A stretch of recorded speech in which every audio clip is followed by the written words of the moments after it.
সালামু আলাইকুম দর্শক, মকবুল হোসেন ফেসবুক প্রোফাইল এবং ইউটিউব চ্যানেলে আপনাদের সবাইকে স্বাগত জানাচ্ছি।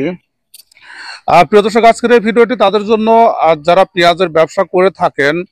পেঁয়াজ সংক্রান্ত দারুণ একটি আপডেট পেলাম এবং সেই আপডেটটি আপনাদের জানানোর জন্যই আজকের এই ভিডিওটি করা। প্রিয় দর্শক, ভিডিওটি শেষ পর্যন্ত দেখতে থাকুন। আপনি যদি পেঁয়াজের ব্যবসায়ী হয়ে থাকেন, আশা করি যে এতে আপনি লাভবান হবেন। প্রিয় দর্শক, এই যে পেঁয়াজ যারা স্টক করছেন, এখন স্টক করতে গিয়ে অনেক সময় কিন্তু আমরা দেখতে পাই পেঁয়াজের বাজার দর বৃদ্ধি পেয়ে যায়। অর্থাৎ একসাথে যখন অনেক স্টকার বাজারে নামে, তারা যখন পেঁয়াজ সংগ্রহ করে, ঠিক সেই মুহূর্তে পেঁয়াজের চাহিদাটা বৃদ্ধি পায় এবং বৃদ্ধির সঙ্গে সঙ্গে এর বাজার দরটাও কিন্তু বৃদ্ধি পায়। প্রিয় দর্শক, এই যে আমাদের বাণিজ্য উপদেষ্টা শেখ বশিরউদ্দিন আহমেদ বর্তমান পেঁয়াজের বাজার দর বৃদ্ধি প্রসঙ্গে উনি কিন্তু এই কারণটাই উল্লেখ করেছেন এবং এই নিউজটি প্রকাশিত হয়েছে দৈনিক জনকণ্ঠ, অর্থাৎ আজ 16 এপ্রিলে।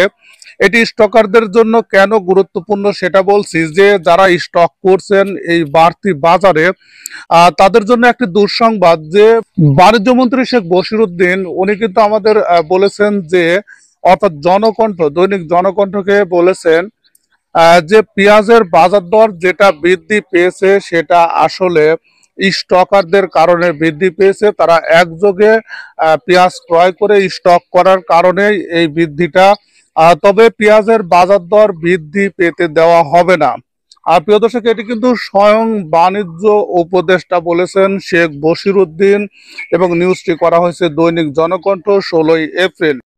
অবশ্যই নিউজটি বিস্তারিত দেখবেন, কারণ এখানে আপনি যখন ব্যবসা করবেন প্রচুর টাকা কিন্তু ইনভেস্ট করবেন এবং সেই টাকা ইনভেস্ট করার পর আপনি যদি লসে পড়েন তাহলে সেটা আপনার জন্য অবশ্যই খুব বেশি ভালো হবে না। প্রিয় দর্শক, তাই আপনি যখন পেঁয়াজ ক্রয় করবেন অবশ্যই জেনে বুঝে তারপরে ক্রয় করবেন, কারণ স্বয়ং উপদেষ্টা, অর্থাৎ বাণিজ্য উপদেষ্টা শেখ বশির উনি কিন্তু আমাদের বলেছেন বা জনকণ্ঠকে বলেছেন যে পেঁয়াজের বাজার দর বৃদ্ধি পেতে দেওয়া হবে না। প্রিয় দর্শক, আশা করি আপনার ব্যবসায়িক পথকে আরো সহজ করবে, আপনার লাভের সম্ভাবনা বাড়িয়ে দিবে আজকের এই ভিডিওটি দেখার জন্য আপনাদের সবাইকে ধন্যবাদ জানাচ্ছি।